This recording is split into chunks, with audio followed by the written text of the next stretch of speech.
Hello guys, welcome back to our channel time saver SSC. So आज हम करने वाले हैं एसएससी सीजीएल 2025 के जीएस के 25 क्वेश्चंस का एनालिसिस। जब भी आप वर्ड सुनते हो एनालिसिस, आपके माइंड में सिर्फ दो बातें आनी चाहिए, या तो कोई क्वेश्चंस के आंसर्स बताएगा या उन आंसर्स के पीछे का कंसेप्ट बताएगा। लेकिन अगर वो कॉन्सेप्ट आपको आता ही नहीं, तो वो टॉपिक आपने कभी पढ़ा ही नहीं, तो तब आप क्या करेंगे। एग्जाम में अक्सर हमें कुछ ऐसे सवाल देखने के लिए मिलते हैं जो हमारे लिए नए होते हैं, जिनके बारे में हमें नहीं पता होता, जिनके कॉन्सेप्ट की क्लैरिटी हमें नहीं होती। तब हम क्या करेंगे। ऐसी सिचुएशंस के लिए आपको क्या करना है, ये वीडियो के एंड तक आपको पता चलेगा। आपको पता चलेगा वीडियो में कि हमें जीएस के क्वेश्चंस को कैसे समझना होता है, क्या स्ट्रैटेजी फॉलो करनी होती है, क्वेश्चन की लैंग्वेज कैसे पढ़ी जाती है। ये सभी सवालों के जवाब आपको वीडियो के एंड तक मिल जाएगा। आइए स्टार्ट करते हैं। फर्स्ट क्वेश्चन है हमारा, arrange the following classical dances in chronological order of earliest historical references, oldest to newest. Oldest से न्यूएस्ट की फॉर्म में हमें लगाना है। ये हमें कुछ क्लासिकल डांसेस दे रखे हैं, भरतनाट्यम, मोहिनीअट्टम, कथक और मणिपुरी। अब जरा इन्हें लगा के देखते हैं कैसे लगेगा ये। देखिए, इन चारों ऑप्शंस में आपको सबसे पहले भरतनाट्यम दिखेगा, यानी कि भरतनाट्यम तो सबसे पहले ही है। भरतनाट्यम सबसे पहले ही है। अब बाकी तीन ऑप्शंस में देखना है, इन तीनों में बताओ सबसे नया कौन सा है। सबसे नया हमें पता है मोहिनीअट्टम है, ठीक है। कथा से कथाकार बना सकते हो, जो कथाएं होती है ना, कथक से आप कथा बना सकते हो। जो कथाएं होती थी पहले के टाइम पे, उन कथक से कथा को रिलेट करिए। तो कथक पहले आएगा, यानी कि भरतनाट्यम, फिर कथक, फिर मणिपुरी, फिर मोहिनीअट्टम। 1 3 4 2 1 3 4 2 ऑप्शन 3 में आपको दिख रहा है, यही इसका राइट आंसर है। नेक्स्ट देखते हैं, which of the following pairs is correctly matched with the shape of its roof. निम्नलिखित में से कौन सा युग्म इसकी छत के आकार को सही सुमेलित करता है। देखिए, इस क्वेश्चन में एग्जामिनर ने आपके साथ पजल किया है। जो इसने वर्ड लेटेना दे रखा है, ये एक स्ट्रक्चर है। मैं तीनों की फोटो आपको लगा दूंगी, इसमें आप देख पाएंगे, उसको समझ जाएंगे इजिली। ये जो लेटेना है, लेटेना यहाँ पे 2 बार दे दिया, ठीक है। आप इसको उससे रिलेट मत करना कि 2 कॉन्ट्रडिक्टरी आपको स्टेटमेंट दे दिए, इन दोनों में से एक होगा। नहीं, ये वाला फॉर्मूला नहीं है यहाँ पे। लेटेना यहाँ पे 2 वर्ड्स दिए हैं, इनमें से कौन सा सही है, रेक्टेंगुलर वेगन शेप सही है, लेकिन इसका वाला नहीं है ये। इसने जो बाकी ऑप्शन दे रखा है वल्लभी, लेटेना में जो लिखा है वो वल्लभी वाला स्टाइल है, और जो वल्लभी में लिखा है वो लेटेना वाला स्टाइल है। यानी कि जो लेटेना है वो टॉल कर्विंग इनवर्ड शार्पली है, लेकिन जो रेक्टेंगुलर वेगन शेप लिखा है वो वल्लभी स्टाइल का है। यानी कि लेटेना कट गया, वल्लभी कट गया, कौन सा बचा आपका, ऑप्शन बी, फार्मसना, ठीक है। और ये जो फार्मसना वर्ड है, इसको भी अगर तोड़ेंगे तो हमें पता चलेगा, ये जो फार्म मतलब होता है ना, फार्म, ये जो PHAM है, इसका मतलब होता है फ्लैट बेस, या फिर कह सकते हैं आप स्लैब टाइप। लेकिन जो सना है, इस सना का मतलब होता है एक तरीके से स्ट्रेट इंक्लाइन, ठीक है, स्ट्रेट स्लोपिंग, इस तरीके से। तो दोनों को जब जोड़ोगे तो आपका slab rising to a point straight incline निकल जाएगा। फार्म मतलब होता है स्टेप, या फिर बेस, फ्लैट बेस, या फिर स्लैब, लेकिन सना मतलब होता है स्ट्रेट, ठीक है। नेक्स्ट देखते हैं, the Pongtu festival celebrated by the Tutsa tribe of Arunachal Pradesh is primarily observe to seek blessings from which deity before millet harvesting.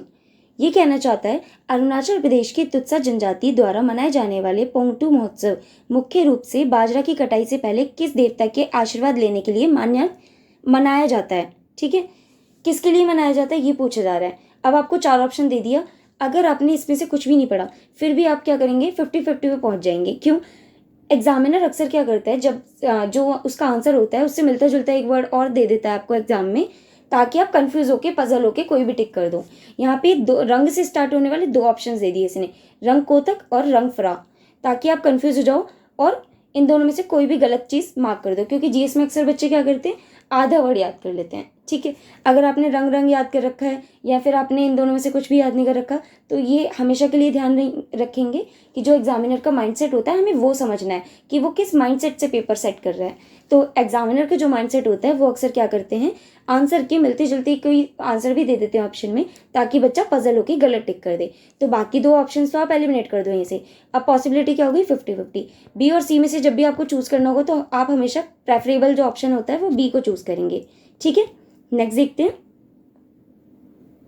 और जो भी हम यहाँ पे क्वेश्चंस पढ़ रहे हैं, उसका बिल्कुल भी ये मतलब नहीं है कि सिर्फ आप पढ़ के छोड़ देंगे उसको।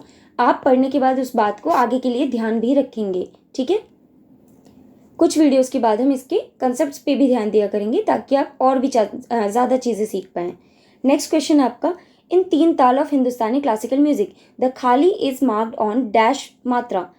हिंदुस्तानी शास्त्रीय संगीत की 3 ताल में खाली डैश मात्रा पर होती है। खाली किस पर होती है? देखिए इसमें आता है कॉन्सेप्ट आपका, ठीक है। कॉन्सेप्ट क्या? 3 ताली का मतलब है 3 क्लैप्स। 3 ताली जो होती हैं वो 3 ताल में टोटल 16 मात्राएं होती हैं जो 4 बराबर भागों में बटी हुई होती हैं।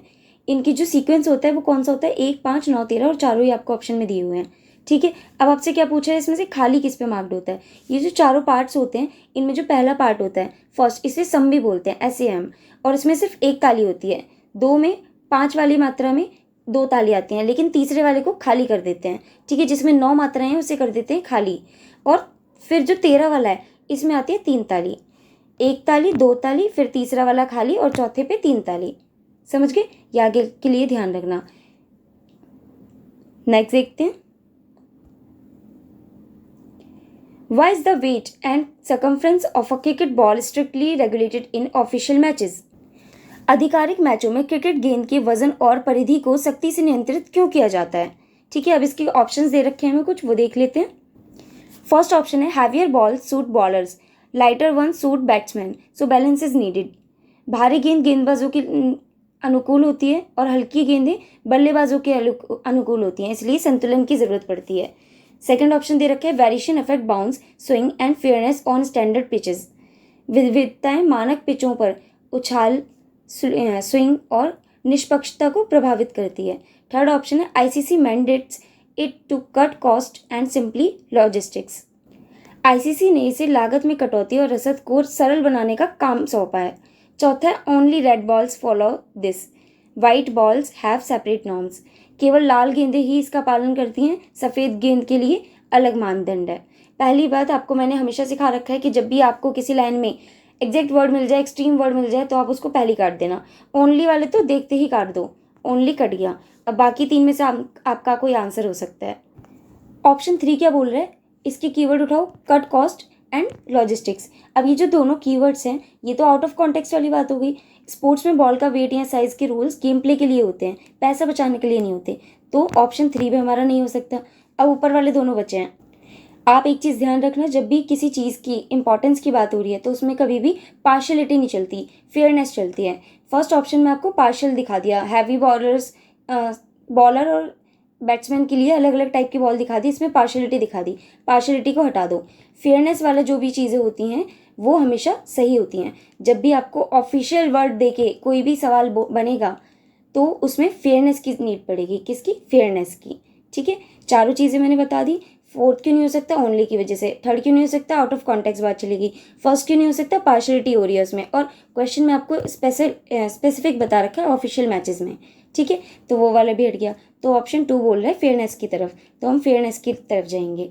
नेक्स्ट देखते हैं, which Indian athlete won the first ever Paralympic gold in archery at the Paris 2024 Paralympics। Paris 2024 Paralympics में तीरंदाजी में पहला पैरालंपिक स्वर्ण पदक किस भारतीय एथलीट ने जीता?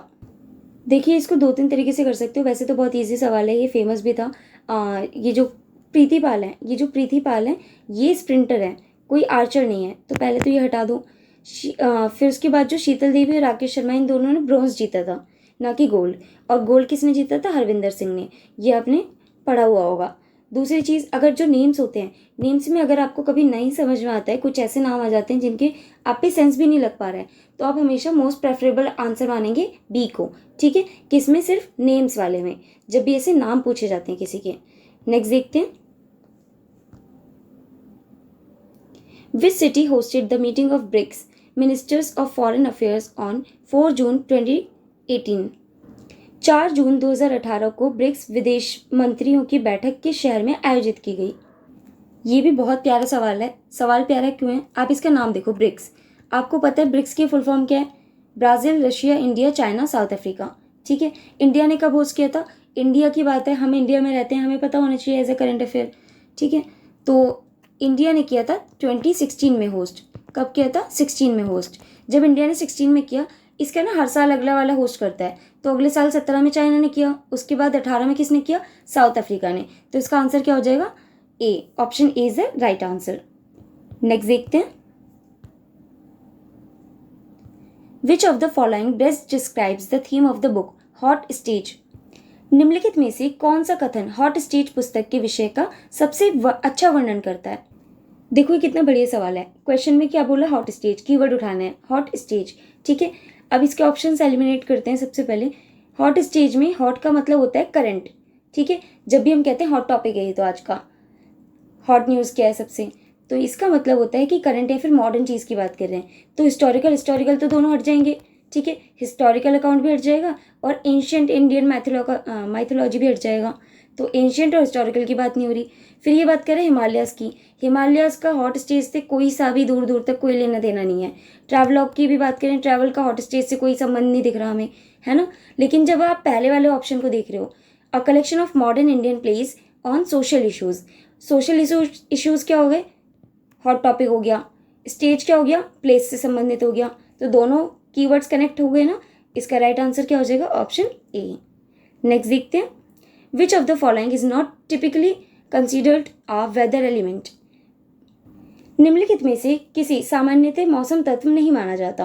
किसे नहीं माना जाता, सॉइल पीएच को, ठीक है। सॉइल पीएच टेम्परेचर का क्या लेने देना है उससे, तो सॉइल पीएच अलग हो जाएगा, ऑड वन आउट एक तरीके से। नेक्स्ट देखते हैं, which of the following about the 61st national chess championship is are correct. Option statement 1 है, GM Karthik Venkataraman won in Gurgaon and got 6 lakh. IM Nilesh Shah finished second but lost due to a tie-break game versus Ganguly. ये कह रहा है 61st राष्ट्रीय शतरंज championship के बारे में निम्नलिखित में से कौन सा कथन सही है। पहले वाले में बोला ग्रैंड मास्टर कार्तिक वेंकटरमन ने गुड़गांव में जीता हासिल की और उन्हें 6 लाख मिले। दूसरी स्टेटमेंट ने बोल दिया अंतर्राष्ट्रीय शतरंज खिलाड़ी नीलेश शाह दूसरे स्थान पर रहे लेकिन गांगुली के खिलाफ टाई ब्रेक गेम में हार गए, ठीक है। अब देखो इसमें सवाल ने कैसे पजल किया आपको। पहले मैं बोल दिया कि जो कार्तिक वेंकटरमन है ये जीते हैं, ठीक है, फर्स्ट पे हैं ये, इन्हें 6 लाख मिले। दूसरे में बोला नीलेश जो है वो सेकंड पे हैं, इन्हें किसने हराया, गांगुली ने। गांगुली कैसे हरा सकता है अगर आपने पहली स्टेटमेंट में बोला है कि फर्स्ट पे तो कार्तिक है, तो सेकंड वाली स्टेटमेंट कैसी हो जाएगी, गलत हो जाएगी। आंसर क्या आएगा आपका, फर्स्ट स्टेटमेंट। और वैसे भी मैंने आपको बताया था लास्ट वीडियो में, जब किसी चीज़ में और ज़्यादा डिटेल होकर कुछ नया दे रखा होता है तो वो आपको एग्जामिनर चाहता है कि आप उसे याद करें, ठीक है। तो यहाँ पे क्या दे रखा है आपको, प्राइस वैल्यू बता दिया, प्राइज मनी बता दिया 6 लाख, इसलिए ये स्टेटमेंट एक्स्ट्रा इन्फॉर्मेशन लेके आई है, इसलिए ये सही हो जाएगी। नेक्स्ट देखते हैं, What was launched on Electrical Safety Day 2025 by MOS Power and New and Renewable Energy Shri Shripad Naik. विद्युत सुरक्षा दिवस 2025 पर विद्युत और नवीन एवं नवीकरणीय ऊर्जा राज्य मंत्री श्री श्रीपद नायक द्वारा क्या लॉन्च किया गया। सीधा सीधा इसमें आपका ऑप्शन एलिमिनेशन लग रहा है। सेफ्टी कोड, फायर सेफ्टी की बात नहीं की उन्होंने, अडॉप्शन की बात नहीं की उन्होंने, डिजिटल ग्रिड की बात नहीं की उन्होंने, शक्ति सेफ्टी की बात की है, ठीक है, शक्ति, रिन्यूएबल एनर्जी। नेक्स्ट देखते हैं, नेक्स्ट आपका read the following assertion and reason carefully and choose the correct option. Assertion दे रखा है Chota Nagpur plateau is considered an eastern extension of the central highlands. Chota Nagpur पठार को मध्य उच्च भूमि का पूर्वी विस्तार माना जाता है। दूसरी रीजन कह रहा है द छोटा Nagpur plateau is drained primarily by the Chambal and Betwa reverse. छोटा नागपुर पठार का जल अपवाह मुख्यतः चंबल और बेतवा नदियों द्वारा होता है। अब यहीं पे आप रुक जाएंगे, आप क्या पढ़ेंगे, यहाँ पे बोल दिया चंबल और बेतवा रिवर्स और ऊपर बात कर रहा है छोटा नागपुर प्लेट्यू। छोटा नागपुर प्लेट्यू तो हमने पढ़ा है झारखंड में है, लेकिन चंबल और बेतवा कहाँ पर है, एमपी राजस्थान की रिवर्स है, तो ये तो गड़बड़ हो गई, राइट। यानी कि चंबल और बेतवा एमपी की रिवर्स होने के बाद इसको झारखंड से कनेक्ट कर दिया गया, तो ये गलत हो जाएगा। और जैसे ही आपका सेकंड गलत होगा, ए ऑलवेज सही हो जाएगा। दोनों में से एक ही स्टेटमेंट गलत होती है, दोनों स्टेटमेंट गलत नहीं हो सकती, ठीक है। तो क्या करेंगे, A is true, R is false. Chota Nagpur plateau क्यों नहीं गलत किया हमने, क्योंकि दोनों स्टेटमेंट में उसी की बात हो रही है। जो एक्स्ट्रा इन्फॉर्मेशन इसने कनेक्ट की चंबल और बेतवा रिवर्स की, वो गलत थी, इसलिए रीजन गलत हो गया, ठीक है। अगर छोटा नागपुर प्लेट्यू की रिवर की बात करेगा तो झारखंड के आसपास बात करेंगे तो कौन सी रिवर है, दामोदर, तो दामोदर रिवर की मेन रिवर हो जाएगी। नेक्स्ट देखते हैं, in which year is the first module of the Bharatiya Antariksh station schedule for launch. एक चीज़ यहाँ पे सीखनी है आपको, जब भी कोई बड़ा प्रोजेक्ट वगैरह जैसे स्पेस स्टेशन इसमें दे रखा है, उसके जो फर्स्ट मॉड्यूल आता है तो वो नियरेस्ट ईयर्स में होता है, क्योंकि पूरा प्लान बनने में, पूरा सिस्टम बनने में, पूरा स्टेशन बनने में ज़्यादा टाइम लगता है, ठीक है, तो वो बाद के समय में होता है। लेकिन जब भी ऐसा कोई फर्स्ट मॉड्यूल दे के बात करेगा तो सबसे नियरेस्ट जो ईयर होगा आपका, सबसे क्लोज ईयर, वही इसका राइट आंसर होगा। बाकी अगर ऑप्शंस की बात करोगे आप, तो इसमें जो 2040 दे रखा है वो इसरो की मून लैंडिंग का टारगेट ईयर है। जो इसमें ऑप्शन दे रखा है 2035, ये कंप्लीट स्पेस स्टेशन के ऑपरेशनल होने का टारगेट है। तो ये दोनों तो एलिमिनेट वैसे ही हो गए, ठीक है। इसका राइट आंसर क्या हो जाएगा? 2028। 35 का ध्यान रखेंगे, 35 क्या है? कंप्लीट स्पेस स्टेशन के ऑपरेशनलाइज होने का। और 40 वाला क्या है? मून लैंडिंग का, ठीक है, इसरो का मून लैंडिंग का टारगेट ईयर है। नेक्स्ट देखते हैं, which statement best reflects the role of non metallic minerals in India. कौन सा कथन भारत में अधात्विक खनिजों की भूमिका को सर्वोत्तम रूप से दर्शाता है? जब भी इंडिया की कॉन्टेक्स्ट में कोई भी बात आपसे पूछी जाएगी तो हमेशा सबसे पॉजिटिव आंसर को आपको टिक करना है, ठीक है। पहले तो इसमें ऑप्शन 4 हटा दो देखते ही, ओनली वाला। ऑप्शन 2 हटा दो, मोस्टली देखते ही। लेकिन मोस्टली वाले में आगे वाली लाइन देखोगे तो वो भी नेगेटिव ही है, मिनिमल इंडस्ट्रियल यूज़। पहली वाली उठा दो क्योंकि इंडिया की लैक की बात की गई है। तो सबसे पॉजिटिव क्या है? India has rich reserves vital for major industries, ठीक है। चारों ऑप्शन में सबसे पॉजिटिव आंसर आपने चूज किया। नेक्स्ट देखते हैं, ऐसे सवाल हमेशा ऑप्शन बेस्ड होते हैं, ऑप्शन पे डिपेंड करता है उसका answer. A proclamation of national emergency must be approved by each house with in how many months. राष्ट्रीय आपातकाल की घोषणा को प्रत्येक सदन द्वारा कितने महीनों के भीतर अनुमोदित किया जाना चाहिए? पहले तो ये देख लो कि नेशनल इमरजेंसी की बात कर रहा है, नेशन के पर्सपेक्टिव में, ठीक है, और वो भी इमरजेंसी की बात कर रहे हैं, तो सबसे जो पास वाला महीना होगा उसी को हम आंसर मानते हैं। क्यों? क्योंकि 1 महीने में हो जाना चाहिए ये काम, इसमें ढिलाई नहीं दे सकते हम। अब इसके ऑप्शन देखो, 6 महीने, 9 महीने दे रखा है। पार्लियामेंट के 2 सेशंस के बीच का जो मैक्सिमम गैप या एक्सटेंशन टाइम लिमिट होती है ना, वो होती है 6 महीने। तो ये वाला नहीं हो सकता, और 9 महीने से ज़्यादा ही हो गया, तो इतने टाइम तक की खुली छूट नहीं दे सकती पार्लियामेंट में।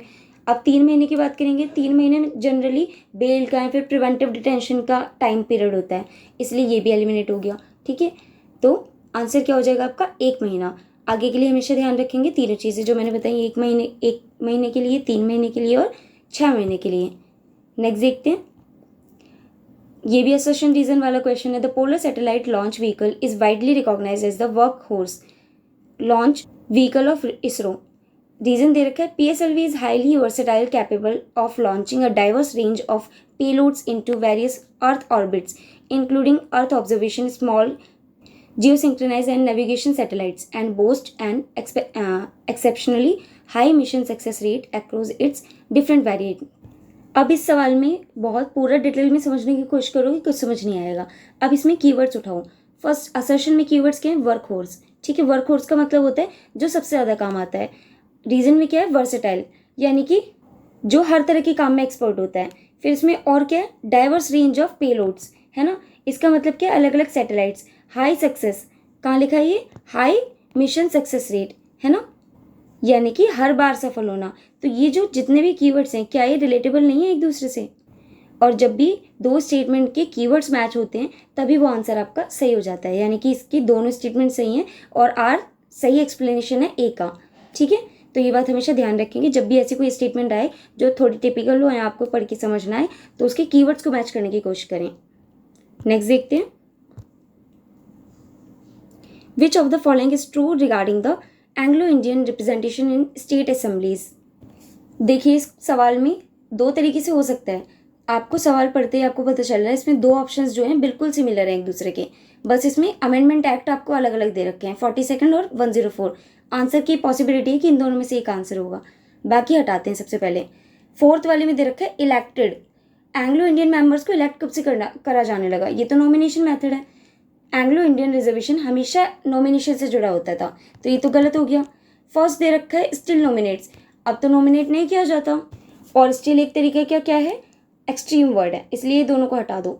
42nd अमेंडमेंट, जिसे आप मिनी कॉन्स्टिट्यूशन भी जानते हो, ये 1976 की इंदिरा गांधी का एरा है, ठीक है। इसमें अगर आप हटाने की बात करोगे तो ये गलत बात है, क्योंकि ये 2020 तक चला है नॉमिनेशन रिप्रेजेंटेशन। ये आपने पॉलिटी में भी पढ़ा हुआ होगा, ठीक है, इसका राइट आंसर क्या हो जाएगा, जो 100 के बाद वाला है, यानी कि 104th अमेंडमेंट।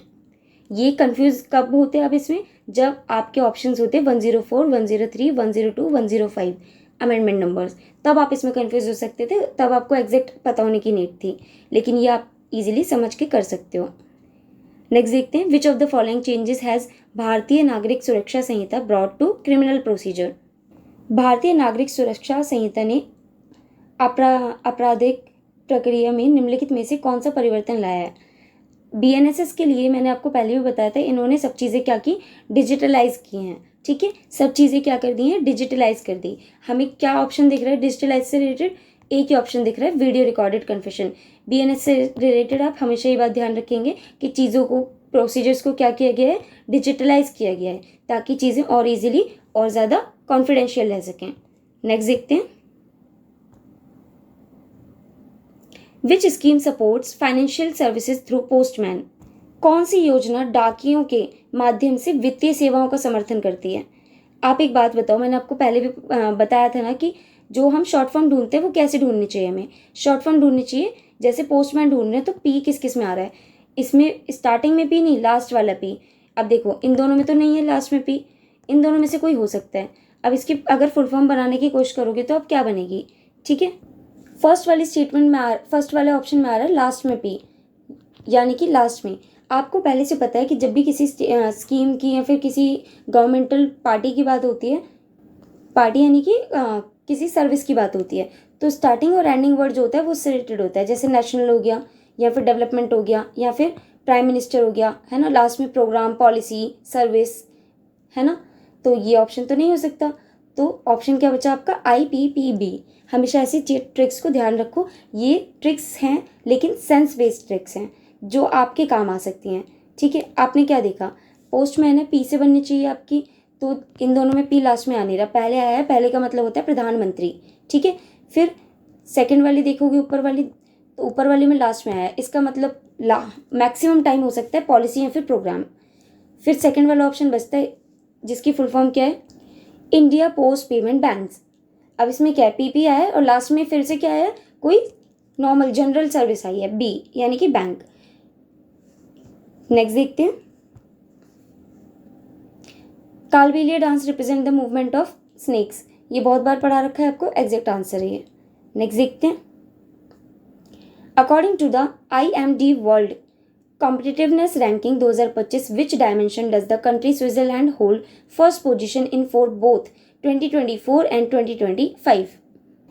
इसके जो बाकी तीन ऑप्शन है, business efficiency, economic performance, employment, ये तीनों तो एक ही कैटेगरी के ऑप्शंस हैं। एम्प्लॉयमेंट अच्छा होगा तो इकोनॉमिक परफॉर्मेंस बढ़ेगा, बिजनेस एफिशिएंसी अच्छी होगी तो भी इकोनॉमिक परफॉर्मेंस बढ़ेगा। तो ये तीनों क्या है, कोरिलेटेड है। इसमें एक ही एलिमिनेशन है आपका जो कि ऑड वन आउट है, इंफ्रास्ट्रक्चर। इंफ्रास्ट्रक्चर फिजिकल एसेट्स पे काम करता है। फिजिकल की बात करें तो जैसे हेल्थ, एजुकेशन, फिजिकल टेक्नोलॉजी, तो ये सब एक ब्रॉडर कैटेगरी हो गई, इसलिए इसका आंसर क्या हो जाएगा, इंफ्रास्ट्रक्चर। नेक्स्ट देखते हैं, the mangrove cell initiative in 2025 is primarily linked to which Indian state. ये सवाल भी 2-3 तरीके से हो सकता है। सबसे पहले तो एक काम करो, इसके ऑप्शंस के बिहाफ पे आप आंसर निकाल लोगे। उड़ीसा, आंध्र प्रदेश, वेस्ट बंगाल, तीनों एक ही साइड के हैं। महाराष्ट्र जो है वो अनदर साइड का है, ऑड वन आउट, आंसर निकल गया आपका। दूसरा तरीका, कीवर्ड पढ़ो सवाल का, मैंग्रोव सेल। सेल का मतलब जैसे हो गया डेडिकेटेड किसी एडमिनिस्ट्रेटिव सेटअप पे या फिर किसी चीज़ के कंजर्वेशन पे ध्यान देते हैं हम, जैसे साइबर सेल हो गया, उसी तरीके से मैंग्रोव सेल है। ठीक है, जो महाराष्ट्र फॉरेस्ट डिपार्टमेंट की खास नेमिंग स्टाइल पे बना हुआ है, मुंबई या फिर कोंकण कोस्टल मैनेजमेंट, ठीक है, उसके लिए है ये। इधर की साइड पे बात करोगे, जब भी आपने मैंग्रोव पढ़ा होगा तो सबसे पहले आपको ध्यान आता है सुंदरबन डेल्टा। ठीक है, सुंदरबन डेल्टा यानी कि उड़ीसा की साइड। उड़ीसा अगर आप पढ़ोगे तो यहाँ पे इसीलिए एग्जाम में कंफ्यूज करने के लिए आपको सेल लगा के दे दिया कि भाई उड़ीसा, आंध्र प्रदेश, वेस्ट बंगाल, ये तो तीनों एक ही साइड के हैं। अब जरूरत कहाँ पड़ेगी, दूसरी साइड में, इसलिए वहाँ पे सेल बनाया गया, मैंग्रोव सेल। कहाँ का हो गया, महाराष्ट्र का। नेक्स्ट देखते हैं, iron and steel is considered a heavy industry. Reason, it requires light weight raw material like cotton and rubber. Iron steel को रबर और कॉटन की नीड कब से पड़ने लगी, रीजन क्या हो जाएगा, गलत हो जाएगा। Only A is true and R is false. Next देखते हैं, इसमें 3 दे रखी हैं आपको स्टेटमेंट मिस्ट्री स्कीम के बिहाफ पे। फर्स्ट है it aims at mangrove plantation using scientific methods. Second statement है it announced under budget 2023 to 24। तीसरी दे रखी है it includes commercial leasing of mangrove forest. Government conservations या फिर स्कीम्स जो होती हैं एनवायरनमेंट और इकोसिस्टम को प्रोटेक्ट करने के लिए होती हैं, ठीक है, लीजिंग वगैरह पे देने के लिए नहीं होती, कमर्शियल पर्पज से नहीं होती। जैसे ही आप थर्ड ऑप्शन को हटाओगे, थर्ड स्टेटमेंट को हटाओगे, तो 3 ऑप्शन आपके अपने आप एलिमिनेट हो जाएंगे, एक ही बचेगा, कहेगा मैं यूँ आंसर मुझे टिक करूँ, ठीक है। नेक्स्ट देखते हैं, article 370 which granted special status to Jammu Kashmir was abrogated by which constitutional mechanism. मैंने आपको क्या बताया था, एग्जैक्ट कीवर्ड उठाओ या फिर एक्स्ट्रा इन्फॉर्मेशन पे ध्यान दो। एग्जैक्ट कीवर्ड मैच हो रहा है ना, 370 presidential order under article 370 clause 3। एक बात ध्यान रखना आगे के लिए, जब भी किसी स्पेसिफिक आर्टिकल को हटाने या बदलने का मैकेनिज्म पूछा जाता है तो वो उसी आर्टिकल के किसी सब क्लॉज में होता है, ठीक है। कोई मैकेनिज्म चेंज करना होता है, कोई चीज़ हटानी होती है, कॉन्स्टिट्यूशन चेंज करने होते हैं, तो वो उसी के किसी क्लॉज में होता है। इसी के साथ आपके 25 क्वेश्चंस आज के कंप्लीट हुए हैं। मिलते हैं नेक्स्ट वीडियो में। Thanks for watching.